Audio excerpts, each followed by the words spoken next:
నేను ఒక విద్యార్థిగా గ్రూప్ 2కి 2016 నుంచి చదువుతున్నానన్నా. నేను ఒక నిరుద్యోగిని. నాకు 2016లో నేను నిరుద్యోగిగా ఫెయిల్ అవ్వలేదన్నా, ఉద్యోగస్తురాలుగా మారటానికి ప్రయత్నించాను.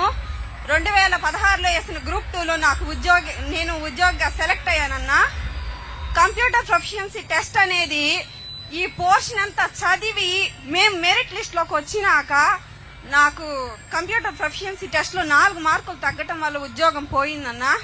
మీరు ప్రొఫిషియన్సీ టెస్ట్ పెట్టండి, కాదనము, కానీ ఈ పోర్షన్ అంతా పూర్తయినాక పెట్టడం ధర్మం కాదన్నా. ఆ 4 మార్కుల్లో ఉద్యోగం తీసేయటం ధర్మం కాదు. ఎందుకంటే ఆ పోర్షన్ అంతా చదవటము ఒక హౌస్ వైఫ్ గా పిల్లల్ని ఇంట్లో చూసుకుంటూ చదవటం ఎంత కష్టమో మీకు తెలుసు.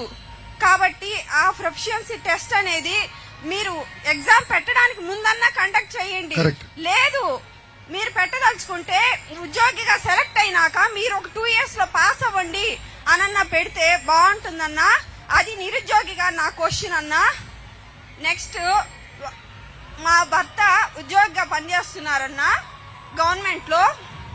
ఆయన సిపిఎస్ రద్దు గురించి నన్ను అడగమన్నారు. నన్ను ఇక్కడ డ్రాప్ చేసి వెళ్లారన్నా. ఆయన సిపిఎస్ రద్దు గురించి అడగమని చెప్పారు. వాళ్ళకి ఓపీఎస్ లో 50% పాత సిస్టమ్ లో ఇచ్చేవాళ్ళంట. కనీసం కొంత తగ్గించైనా ఆ సమస్యను పరిష్కరించవలసిందిగా నన్ను అడగమని కోరారన్నా. ఒక బిడ్డల తల్లిగా నేనేం అడుగుతున్నానంటే, మీరు అమ్మఒడి అని 15,000 ఇస్తానంటున్నారు ప్రతి బిడ్డకి అన్నా. ఆ డబ్బుతోటి స్కూల్స్ అన్ని బాగు చేయండి అన్నా.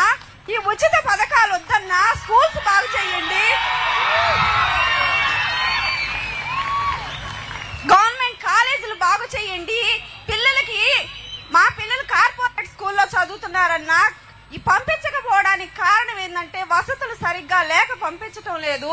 ఎక్కడో ఒక స్కూలు జిల్లాకు ఒకటి డెవలప్ చేసి నాడు నేడు అని చూపిస్తున్నారు. ఇది పద్ధతి కాదన్నా. ప్రతి గ్రామంలో స్కూల్ డెవలప్ అవ్వాలి.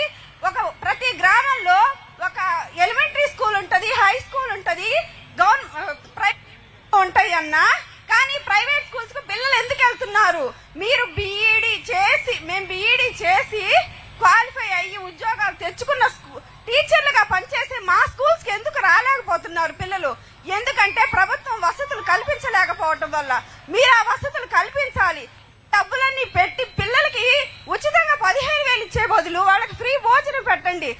ఆ మధ్యాహ్న పథకం చాలా మంచి పథకమే. ఆ పథకాన్ని అమలు చేయండి, కాదనము. అలాగే స్కూల్స్ అన్ని బాగు చేసి మేము గవర్నమెంట్ స్కూల్స్ కే మా పిల్లల్ని పంపించాలి అనేలా తల్లిదండ్రులు ప్రిపేర్ చేయండి అన్నా. మేము బీబీ నగర్ లో ఉంటాం. మా బీబీ నగర్ పక్కనే కేఎన్ఆర్ స్కూల్ అని ఒక స్కూల్ ఉందన్నా. అది ప్రైవేట్ స్కూల్ కాదు, గవర్నమెంట్ స్కూలే. కానీ ఆ స్కూల్లో స్టాఫ్ ఎలా ఉంటదంటే అడ్మిషన్లు అయిపోయినాయి అని బోర్డు పెడతారన్న బయట. అంత పర్ఫెక్ట్ గా వాళ్ళు మంచి స్కోర్ తీసుకొస్తారన్న కేఎన్ఆర్ స్కూల్లో. అలా రాష్ట్రంలోని ప్రతి గ్రామంలో ప్రతి స్కూల్ కూడా డెవలప్ అవ్వాలన్నా. అప్పుడు ఈ డిఎస్సి అనేది మీరు మెగా డిఎస్సి ఇచ్చినందుకు ఫలితం దక్కుతుందన్నా. నిరుద్యోగిత అనేది కూడా పోతుంది. స్కూల్స్ డెవలప్ అయినప్పుడు ప్రతి ఎంప్లాయ్కి, ప్రతి నిరుద్యోగికి కూడా ఉద్యోగం వస్తుంది. డిఎస్సి కోసం ఎదురు చూసే వాళ్ళు ఎంతో మంది ఉన్నారు. నేను చెప్తాను. 4వ ప్రశ్న ఏంటమ్మా? 4వ ప్రశ్న రైతుల గురించి అడగాలనుకుంటున్నానన్నా.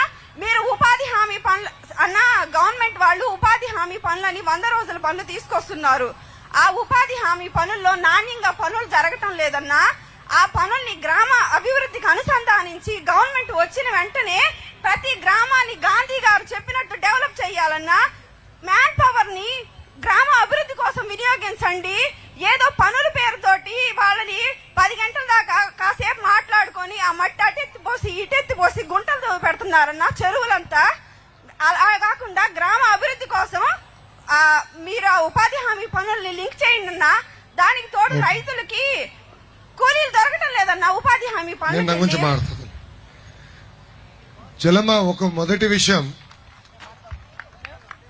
తెలుగుదేశం పార్టీ ఎప్పుడు అధికారంలో ఉన్నా డిఎస్సీలు ఏర్పాటు చేసి ప్రభుత్వ ఉద్యోగాలన్నీ భర్తీ చేస్తున్నాం.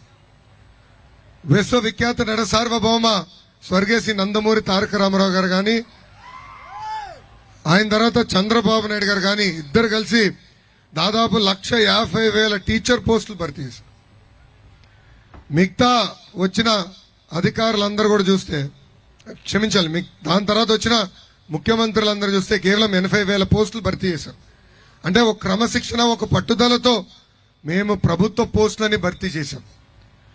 చంద్రబాబు నాయుడు గారు ముఖ్యమంత్రి ఉన్నప్పుడు ఏపీపీఎస్సీ చాలా బలంగా ఉండేది, అవినీతికి అసలు దారి ఉండేది కాదు. అలాంటిది ప్రభుత్వ అధికారంలోకి వచ్చిన తర్వాత ఏపీపీఎస్సీ రాజకీయ పునరాస కేంద్రంగా మార్చేశారు. మీకు ఎలాంటి అవకతవకలు జరిగినాయి మీకు తెలుసు. 2018 డిఎస్సి మన హైకోర్టు కూడా కొట్టేసింది తల్లి.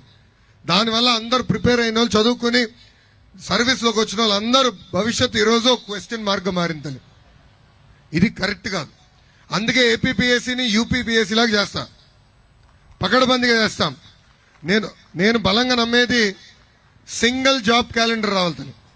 సింగిల్ క్యాలెండర్ అంటే ప్యూన్ నుంచి గ్రూప్స్ వరకు ఒకే నోటిఫికేషన్ ద్వారా రావాలి.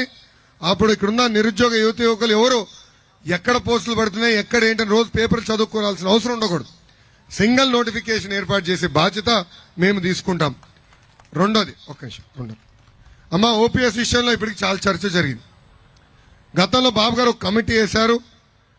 పక్క రాష్ట్రాల్లో కొన్ని రాష్ట్రాలు జియోలు తీసుకొచ్చారన్నారు. అమలు ఎట్లా అవుతుంది, దానివల్ల రాష్ట్రానికి ఏంటి అంటే ఆర్థికంగా ఎంత ఖర్చు అవుతుంది ఏంటనేది స్టడీ చేయాల్సిన అవసరం ఉంది. జగన్మోహన్ రెడ్డి గారి లాగా ఒక వారంలో రద్దు చేస్తాను నేను ఎప్పుడు అందండి.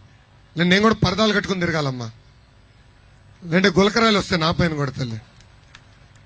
అందుకే తల్లి వాస్తవాలు తెలుసుకోవాల్సిన అవసరం మా పైన కూడా ఉంది.